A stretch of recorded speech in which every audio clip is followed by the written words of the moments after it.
It's Destiny back with another video. You're watching the Decimania channel here on YouTube.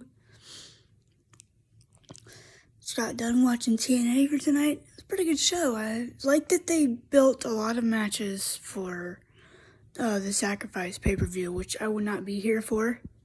So it probably won't be a predictions video. What I might do is I might come up and I might be doing a late review of it.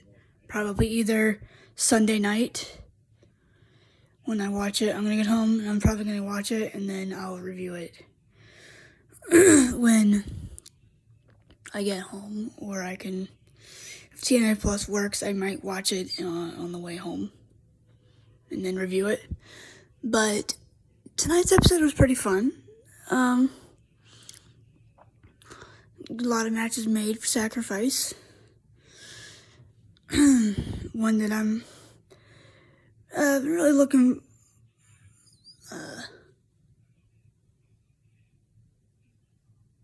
forward to watching this pay-per-view when I get home.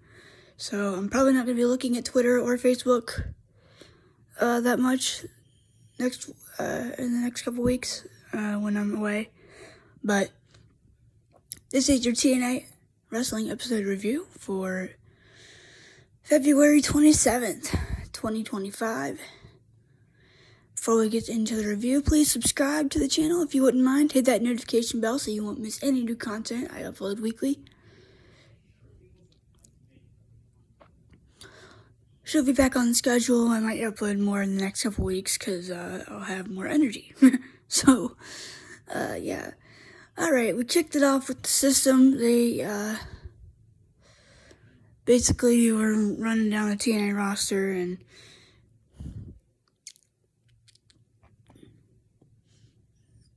they had Eddie and Orlando Colon come out and basically offered them a spot in the system, and they didn't officially join the system, but they were basically like, we have your backs. And they sure did earlier tonight, or later that night. Later tonight. I can't talk. I'm sorry. And then, first match on the card we had was Mike Santana and Orbo.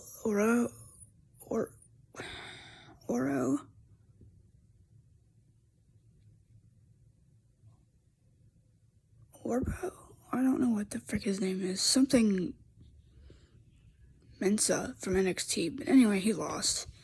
Santana won. Mustafa Ali had a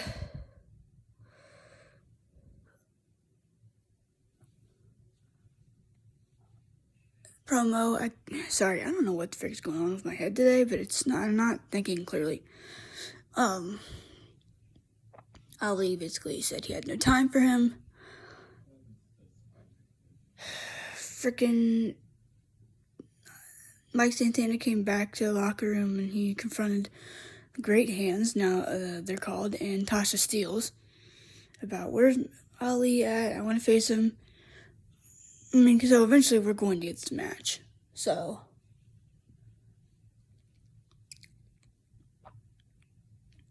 we have 2 more weeks until Sacrifice. And then Tessa Blanchard took on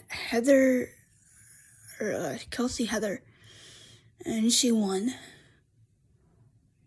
And then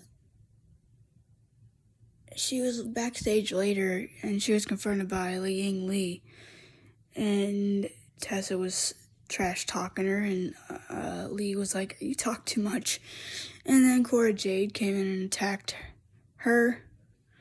So I guess they're kind of aligned now, Tessa Blanchard and Cora Jade.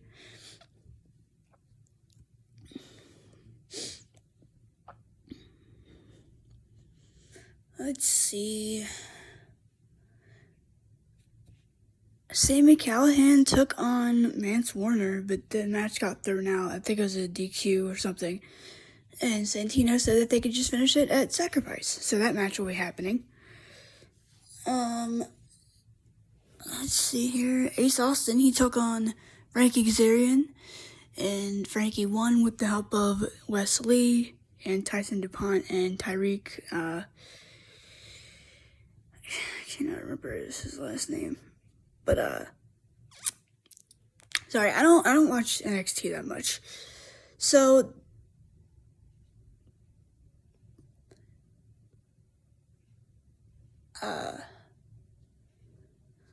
what else happened on this show? Spitfire, they took on Ash and Heather by Elegance for the TNA Knockouts tag team titles, and the losing team had to have the winning team had the losers be their personal concierge for 24 hours, and we kind of saw a little bit of that and stuff. So Spitfire retained the titles. I don't know, I like Spitfire as a tag team. I just wish there was more competition in the tag team division, in the knockouts. And, Steve Macklin, he took on Casey Navarro, and the Northern Army were out there watching the match. They didn't interfere, because remember, Steve Macklin still has a decision to make when it comes to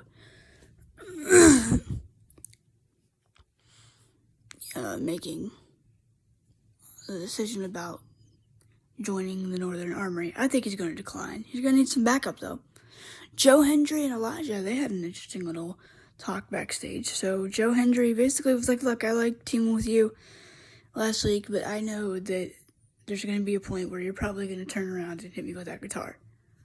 Because he's not, he's not fully trusting Elijah, but he's not like, oh, I don't like you. So I kind of don't want Elijah to turn on Joe Hendry. I kind of want Elijah as a babyface, because we've only seen Elias, as he was named in WWE, Elias Sampson, or Elijah, as a heel in WWE. And I liked his gimmick. I just think that he could have done more with it.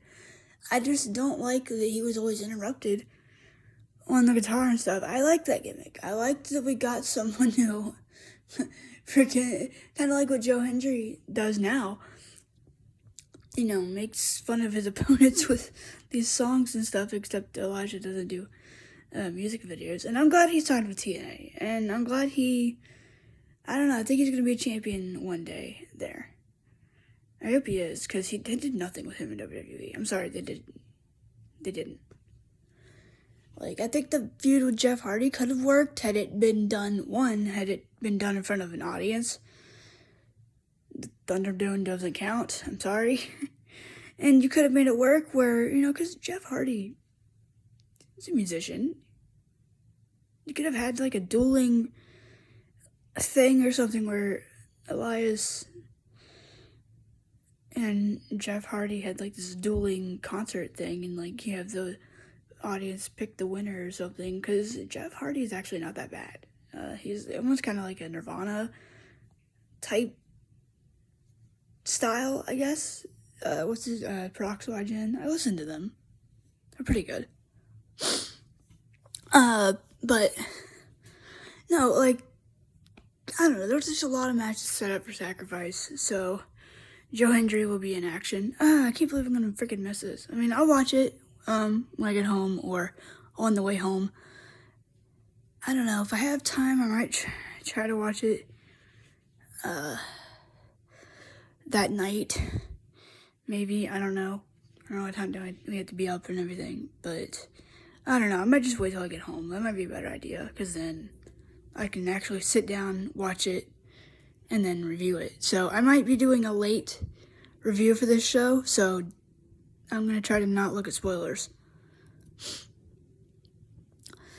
Okay, what else happened on this show? Oh yeah, a 6-man tag team match.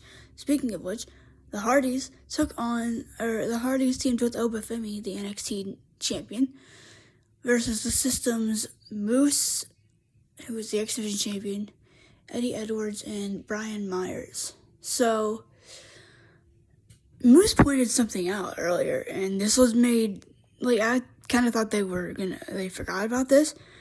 I was just thinking this when Moose mentioned Jeff Hardy, pinning him twice, and I'm like, yeah, why didn't they bring that up? Why are they not, bringing that up? And, why are they not following through with it? Well, then later on, they were about to attack Matt. I think they got the pin on Matt. I think. And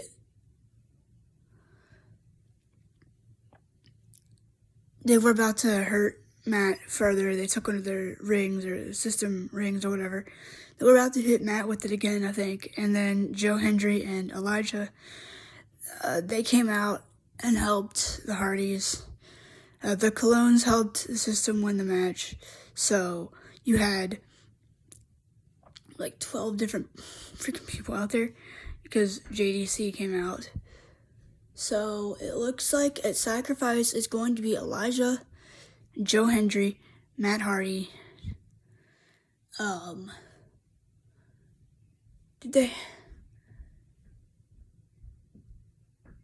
I don't remember who they said exactly, but they said there was gonna be I think they said Obafemi or either him or Leon Slater. I don't remember exactly who they said. And a mystery person. Probably Leon Slater. I don't remember. Against Brian Myers, Eddie Edwards, Dirty Dango, and the Colognes, it looks like. So,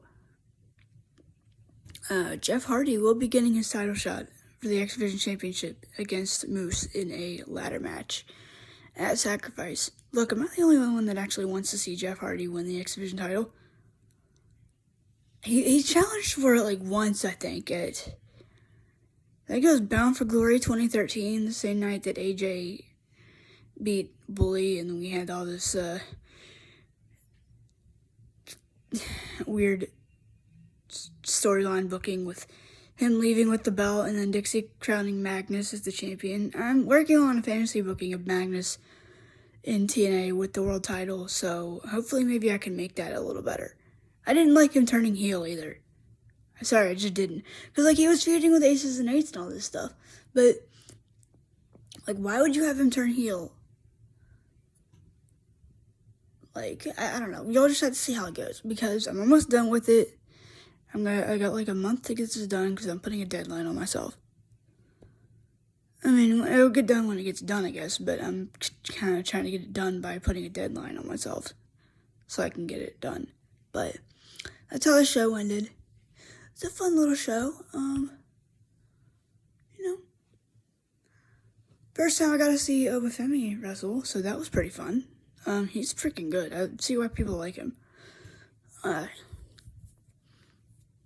But I'll see you guys probably tomorrow for Elimination Chamber predictions.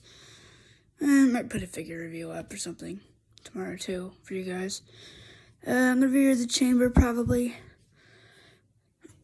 Saturday or Sunday, depending on when I review it. But yep, I'm gonna get out of here and I'll see you guys tomorrow for Chamber. And let me know how you thought TNA was tonight. And I'll see you guys. Peace.